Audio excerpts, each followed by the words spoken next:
Halo guys, balik lagi di Video Elite Motor dengan gua Jody. Hari ini kita mau nge-compare antara kedua mobil ini nih, Mercedes-Benz GLC Coupe versus BMW X4.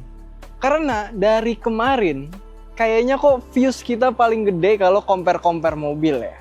Jadi supaya kita dapat views gede lagi, langsung aja kita compare. Sebenarnya kedua mobil ini udah pernah kita review. Buat kalian yang belum nonton reviewnya masing-masing, tuh kalian bisa nonton dulu. Abis itu balik lagi ke sini buat video komparasinya. Nah, buat kalian yang udah nonton terus lupa, kita ngomongin X4-nya dulu ya. Ukuran dulu nih. Ukurannya X4 ini punya panjang total 4,6 meter, lebar 1,8 meter, dan tingginya 1,6 meter. Mesinnya 2000 cc, 245 horsepower, dan torsinya 350 Nm. Sedangkan yang ini, GLC Coupe, dia punya panjang total 4,7 meter, lebar 1,8 meter, tingginya 1,6. Jadi kedua mobil ini punya ukuran yang beda tipis. Lebih panjang ini sedikit. Nah, untuk spek mesinnya itu juga sama, beda dikit. Sama-sama 2000 cc, sama-sama 245 horsepower. Yang beda di torsinya. Yang ini dia 370 Nm. Nih, buat yang penasaran sama interiornya, gua kasih lihat dulu. Yang BMW interiornya warnanya konyek, speedometer masih analog, masih klasik. Setup layar di tengah, ada shifternya di tengah situ, beda banget sama Mercy. Terus ada dial, itu untuk ngontrol layarnya, karena layarnya dia belum bisa touchscreen. Setir M Sport di bagian belakang. Lu dapat space yang lumayan lega, headroom agak berkurang karena ya dia coupe guys. Untuk yang Mercy, basically kurang lebih sama, layar di tengah, ada dialnya, tapi dia nggak ada shifter di tengahnya, karena Mercy shifternya itu di kolom, di samping setirnya, kayak di batang sen kalau di mobil-mobil lain. Mercy interiornya hitam, beda sama X4, itu balik lagi ke selera. Untuk speaker, yang BMW dia pakai Harman Kardon, Mercy pakai Burmester. Space belakang kurang lebih sama, headroom agak berkurang juga karena ini coupe guys. Nah, menangnya interior X4 itu dia ada sunroofnya. Nih, kalau nggak percaya kita bukain lagi. Tuh, sunroof. Jadi kalau misalkan sunroof menjadi hal yang penting buat lo, gue saranin belinya X4. Nah, tadi kita udah lihat interiornya, itu kurang lebih sama. Bentuknya sama-sama coupe, ukuran nggak beda jauh, spek mesin nggak beda jauh. Berarti mobilnya pas dibawa rasanya sama dong. Tapi apa iya? Jadi daripada kita bertanya-tanya nih, atau nggak daripada kita berdebat, enakan X4, enakan GLC Coupe, langsung aja gue bawa nih mobilnya. Sekarang gue lagi ada di dalam GLC Coupe dulu. Nah, jadi gue mau bahas semuanya sebenarnya. Mesin, rasa berkendaranya, ride quality, terus suspensinya, pengeremannya, sampai ke posisi tombol, ini bakal gue bahas semuanya yang gue rasain di kedua mobil ini. Nah, kalau kita ngomongin mesinnya, performance-nya, yang gue dapat di GLC Coupe, low end powernya itu berarti dari stop, terus dari jalan, terus dari agak pelan lo mau ke RPM tinggi, ini tuh agak berat gitu. Sedangkan pas lo di mid to high RPM, mobil ini rasanya enak banget guys. Powernya ada terus, it's all there. Abis itu shiftingnya, pergantian giginya, ini nggak kerasa sama sekali. Nggak ada hentakan, nggak ada jeglekan gitu. Pokoknya tiba-tiba lu udah di gigi 4. Lu ngerem, tahu-tahu lu udah di gigi 2. Nggak ada rasa shiftingnya sama sekali. battery smooth. Untuk suspensi, nah ini dia. Karena coupe itu arahnya ke sport car ya, ke sporty, mobil yang lebih sporty. Jadi lu dapet suspensi yang agak stiff. Kalau lu lewat lobang atau lewat jalanan yang jelek, ini tuh agak kerasa guys, agak adu-adu. Nih ya, gue lewat tuh, pasti di kamera itu bakal kelihatan goyangnya, nggak se-smooth SUV pada umumnya. Karena emang SUV coupe ini, X4 dan GLC, itu arahnya ke handling yang stiffer, yang lebih stiff, lebih kaku. Tapi itu bukan berarti mobilnya nggak enak guys. Justru menurut gua, stiff suspension itu enak buat lu pakai kebut-kebutan ke sirkuit gitu, misalkan lebih stiff, lebih bisa ngasih performance. Karena mobil stiff itu biasanya kan lebih enak buat nikung segala macamnya ya. Jadi ya mobil ini nggak terlalu limbung gara-gara si stiff suspensionnya itu. Nih gue lagi di jalanan yang jalannya tuh agak geradak-geradak ya. Agak gelombang, agak geradak-geradak. Di mobil ini tuh kerasa banget setir lu bergetar. Tuh, goyang-goyangnya agak kerasa karena suspensi kedua mobil ini lebih ke arah yang stiff, bukan ke arah mobil-mobil luxury yang smooth driving experience yang kayak lu duduk di Marshmallow gitu, bukan guys. Lebih stiff, lebih sporty, dan kayaknya gue suka deh. Untuk pengereman di mobil ini karakternya itu kayak ini mobil yang remnya itu bisa lu urut guys. Jadi lu injak sedikit ya dia ngeremnya sedikit, terus lu tambahin. Pokoknya lu bisa nyetir secara smooth di sini. Kan ada mobil yang remnya tuh lu injak kosong, tahu-tahu pas udah ngerem langsung banyak gitu. Nah, di mobil ini nggak begitu. Nah, lanjut lagi, tadi habis kita ngomongin pengereman, kita ngomongin driving mode. Di mobil ini, driving mode-nya itu ada 5 sebenarnya. Ada Eco, Comfort, Sport Plus, sama individual. Nah, untuk yang individual, itu basically lu adalah bikin template sendiri. Jadi lu bisa atur sesuai kemauan lu. Misalkan mau steeringnya tetap comfort tapi engine-nya di sport, itu bisa. Pokoknya lu bisa atur sesuai kemauan lu sendiri. Untuk bawaan mobilnya itu ya ada 4, Eco, Comfort, Sport, sama Sport Plus. Kalau misalkan kita masukin mobilnya ke sport, langsung semua yang gue omongin tadi di awal video, yang mau gue bilang mobilnya low end powernya sepi, terus shiftingnya halus, battery smooth, pas lu masuk ke sport itu langsung berubah semuanya guys. Lu langsung dikasih low end power yang kerasa, shiftingnya langsung lebih agresif, dan yang paling penting bunyi mesinnya langsung teriak guys. Ya, tuh.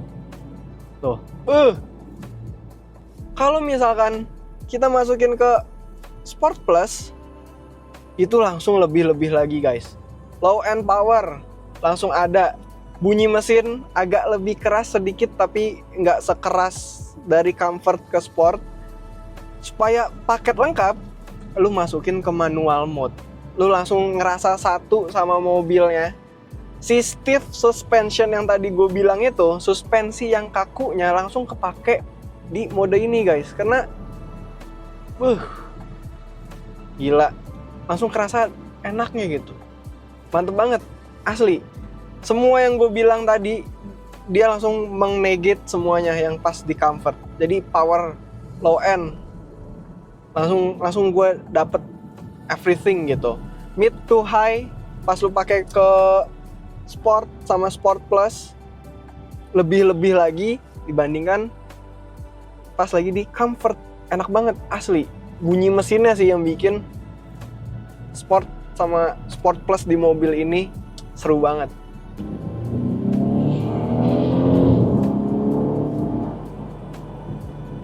Ngomongin suara, tadi kan gue ngebahas suara mesin.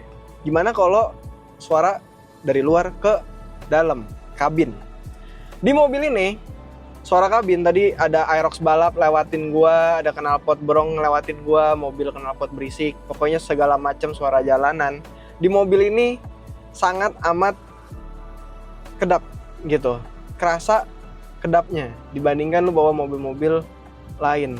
Ya namanya juga Mercy ya sebenarnya, lebih mengutamakan comfort orang yang di dalamnya. Jadi road noise, suara ban, suara mesin kecuali Sport dan Sport Plus itu semua minim di dalam mobil ini. Jadi suara dari luar ke dalam ya itu intinya sedikit sekali guys. Kalau misalnya hujan atau enggak lu di jalanan yang berisik, itu lu masih dapat nyamannya. Untuk getaran mesin di mobil ini juga peredamannya menurut gua oke sih ya. Oke nggak menurut lo? Oke kan? Oke, jadi kayak walaupun mesinnya tadi di Sport dan Sport Plus dia lebih ngasih power gitu ya, which is itu berarti mesinnya lebih banyak kerjanya dan getarnya lebih banyak, di mobil ini nggak kerasa guys ya. Jadi tetap dapat nyaman, tetap dapat comfort padahal lu lagi jalan 200 gitu, nggak yang kayak race car langsung kerasa geter-geter gitu. Di mobil ini nggak, jadi jalan nyaman, santai tapi ngebut itu enak banget sumpah. Bawa ini kalau lu masukin ke Sport Plus, lu bawanya agak ngebut, super happy gue. Visibility di mobil ini, pandangan ya, ini juga luas, gede gitu, kerasa mobilnya gede.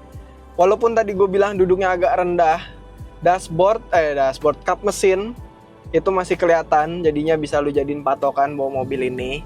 Rasanya, walaupun mobil ini lebar dan gede, yang kerasa di mobil ini tuh cuman lu ngerasa naik mobil tinggi.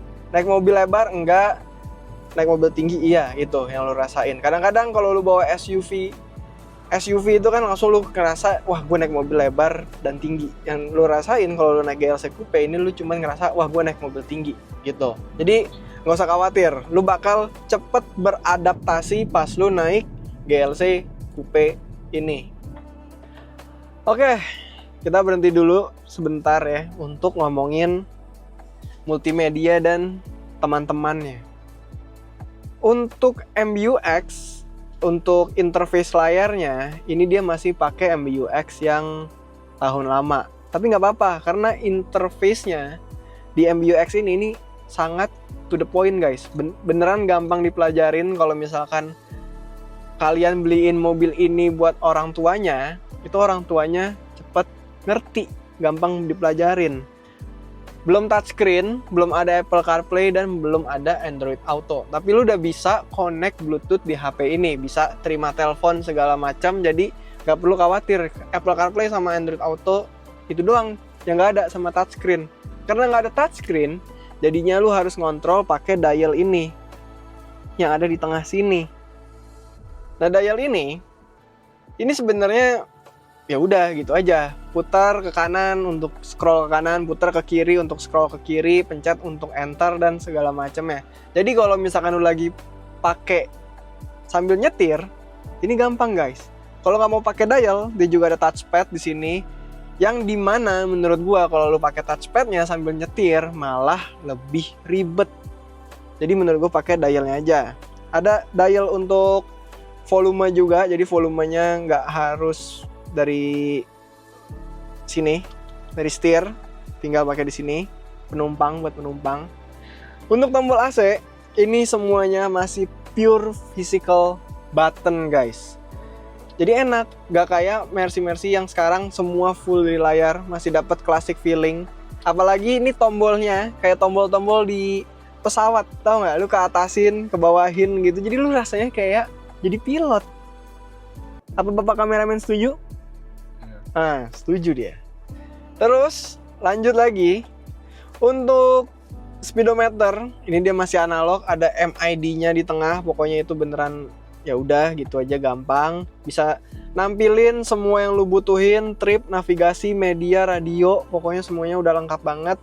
Jadi kalau kita ngomongin usability, daily, apakah mobil ini bisa dipakai daily, kalau kita ngomongin itu, menurut gua sangat amat bisa dan sangat amat enak. Bahkan kameramen gua setuju, dia lagi nabung buat beli mobil ini.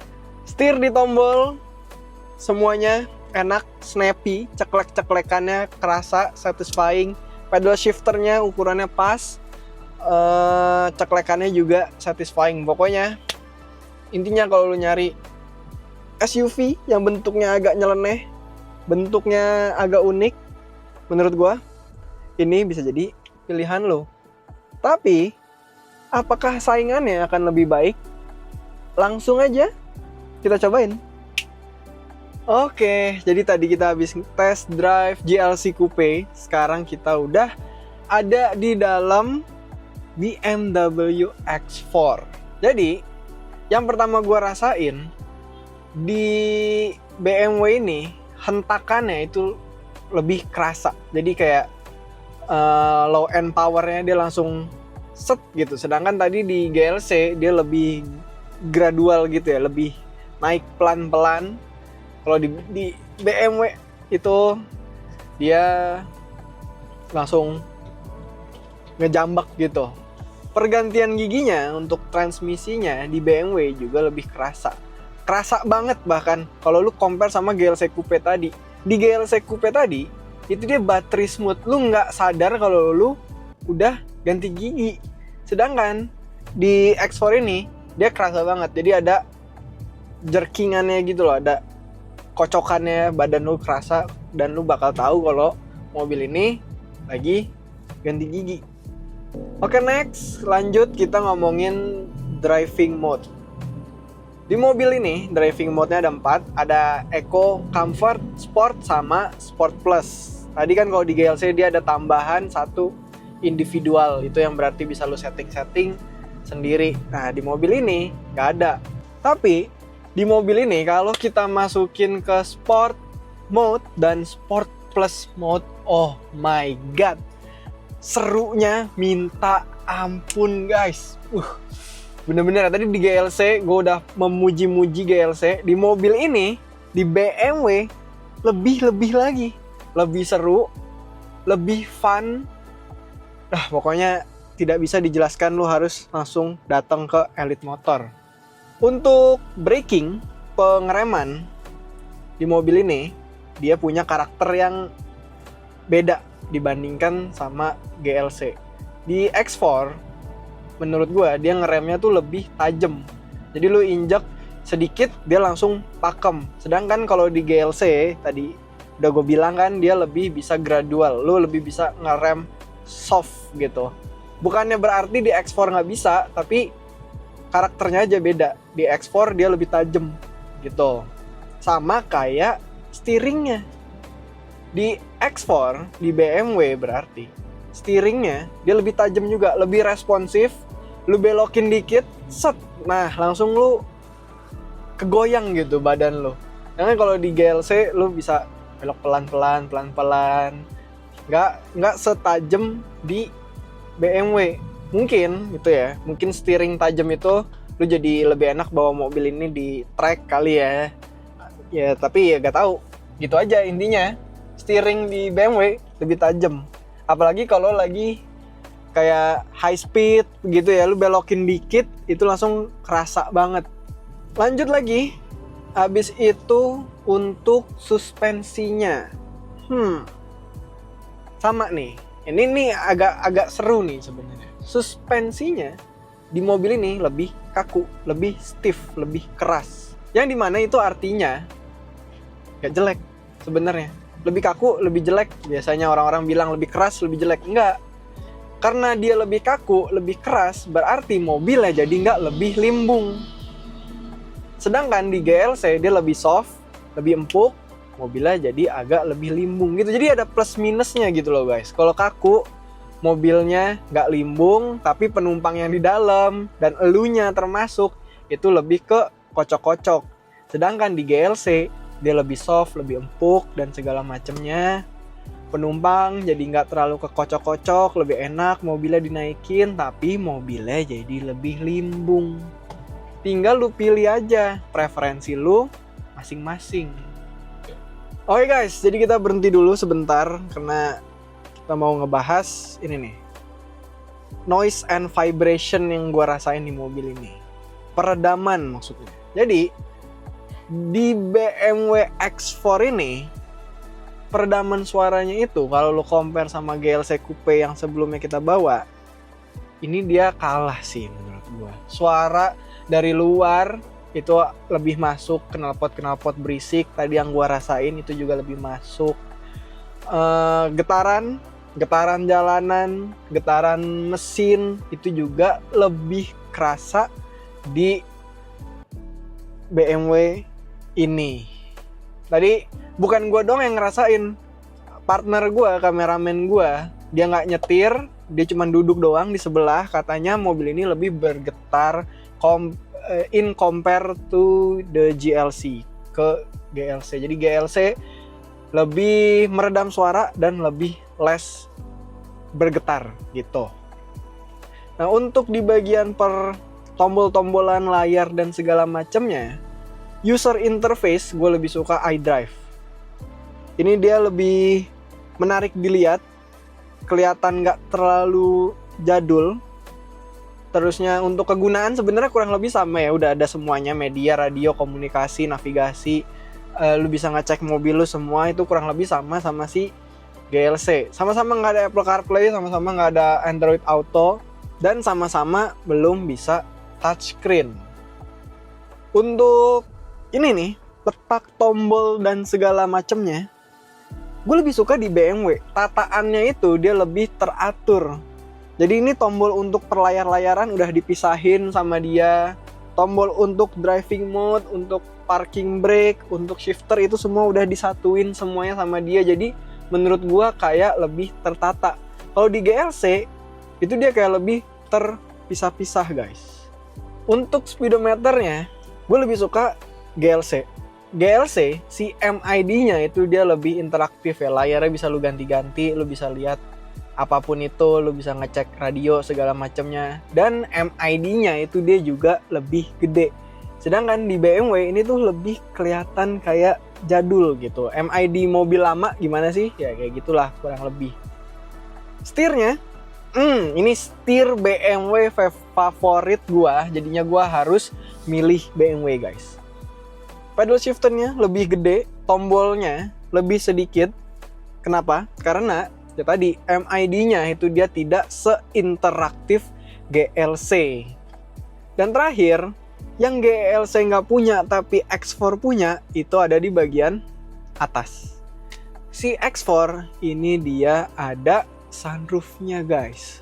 Lebih bisa flexing kalau lu selfie, lebih kelihatan istimewa gitu.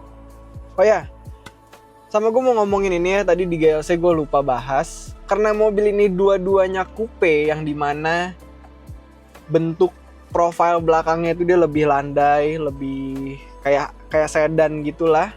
Jendelanya jadi lebih kecil. Nah ini minusnya. Kalau lu ngelihat pakai spion tengah, itu dia space-nya kecil sekali, guys. Ya. Untungnya di GLC tadi ada kamera mundur. Di X4 ini dia belum ada. Gitu. Jadi dia cuma ada per sensoran doang. Tuh, ya. Sama-sama sempit ininya, tapi GLC menangnya dia ada kamera mundurnya. Untuk posisi duduk, visibility, posisi duduk kurang lebih hampir sama. Jadi lo kayak duduk di sedan, padahal ini di SUV gitu ya, agak rendah karena coupe juga kali. Visibility sama-sama luas, tapi gue lebih bisa ngelihat kap mesin di X4. Nggak tahu kenapa ya, di X4 itu kap mesinnya lebih bisa dilihat, jadi gue lebih gampang nyari patokan kalau lagi bawa mobil ini. Radius putar kurang lebih sama, yang beda tadi steering karakternya. Jadi ya udah, basically mereka berdua punya karakter masing-masing. Oke guys, jadi tadi gue udah nyobain bawa GLC, bawa X4, ternyata mereka punya karakter yang beda banget ya. Kalau disuruh milih, sih gue kayaknya lebih pilih GLC ya buat daily use. Karena mobilnya ini smooth, power delivery-nya, terus nggak mengkocok-kocok badan gue. Lebih nyaman lah, lebih enak buat dibawa harian. Karena kalau menurut gue mobil harian itu kita butuh yang memanjakan badan kita gitu. Tapi balik lagi, kalau misalkan emang lu tipe orang yang suka mobil setirnya tajam, remnya responsif, lebih suka kekocok-kocok, lebih pengen ngerasain tekstur jalanan, ya lu bawanya X4 gitu. Kalau kalian nggak suka GLC Coupe, nggak suka X4, kita masih banyak koleksi mobil yang lain. Lu bisa lihat di Instagram kita yang ada di layar. Terus kalau lu mau cobain langsung, nggak percaya sama omongan gua, lu bisa datengin Elite Motor, cari kita di Bursa Mobil BSD dan Bursa Mobil Bintaro. Jadi kayaknya sampai sini aja ya. Udah sore, udah mau hujan, mobilnya mau gua rapihin. Thank you banget udah nonton. Jangan lupa komen, like, share, and subscribe. Sampai ketemu di video berikutnya, dan sampai ketemu di Elite Motor. Bye-bye.